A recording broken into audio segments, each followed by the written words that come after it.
What's up? It's Keith. I just pulled myself out of bed to make this video. I have these visions. No, I really have these deep insights to where I pull myself out of bed at 1, 2, 3 a.m. and I'm like, dude, I've got to make a video about this. This video is called Crossing the Rubicon. What does crossing the Rubicon mean? It means you have crossed the point of no return. The point of no return. You can't go back now. You've made that decision, you've signed your name, you've made the verbal agreement. It doesn't matter what it is.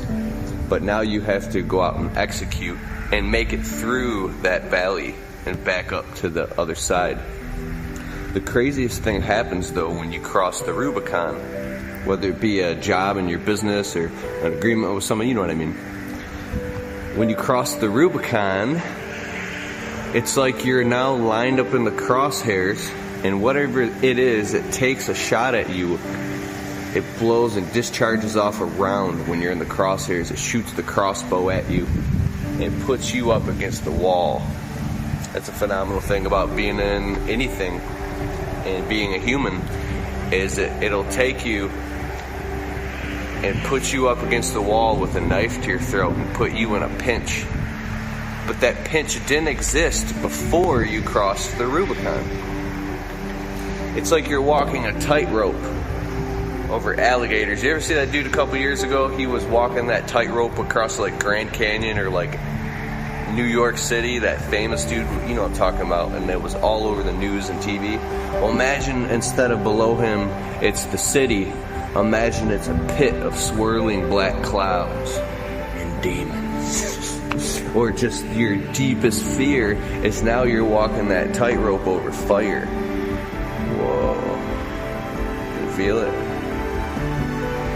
And it's scary as shit. And imagine your family and all the people that are counting on you are on your shoulders while you're crossing that Rubicon. And if you even trip up one bit, it's all on you when it's over, and your deepest fears will become true.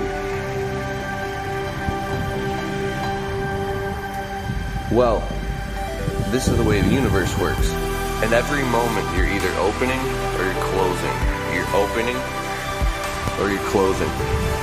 To close is to contract. To close down in fear or anxiety or to tremble or to submit. Every time you close, you instantly begin the downward nosedive into the pit of your deepest fears. You're closing up and you can't help it. It's so hard to just open and surrender to all that is and be part of all that is and become one with all that is and free fall into infinity with all that is. And the only way is to open up and spread your wings and fly like an eagle amongst the pain, amongst the storm, and let the storm be the pressure that lifts you and keeps you flying, so you can be that support system, so you can be that emptiness that contains the universe. But when you cross the Rubicon again, which is constantly, and I want to get somewhere with this, you close your wings and close down. Imagine you're in the sky and you close your wings and you contract, and now you start the pitfall into your deepest fears again. And you must force yourself to open them. Right? And fly. It's craziness. And it's all relative. It's all completely relative. I've been watching Elliot Hulse lately. This dude's awesome. He said something I just thought of when I took a breath. He says, as a man talking to guys here, he says, breathe into your balls. I'm like, you know what I'm saying? It sounds kind of weird, right? And I'm like, that makes sense. There's a different way to reach that Zen mode or that contemplative state. And you could hit it from many different ways. And one is to plant your feet firmly on the ground and to go,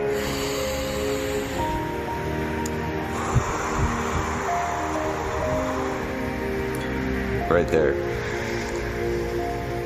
That right there is opening your wings. It's getting out of beta state consciousness and into alpha. Complete present moment awareness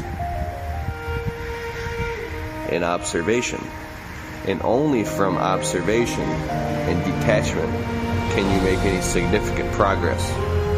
Because through attachment and being subjective to your fears and all those things, you trigger, like I always talk about the parasympathetic, you trigger the response mechanisms, and then you become a victim to circumstance, to surroundings. Your heart rate elevates, your palms get sweaty, you can't think, you become unresourceful, you can't focus on anything. No matter how hard you try, the environment is eating you alive. It's got you in a swirl.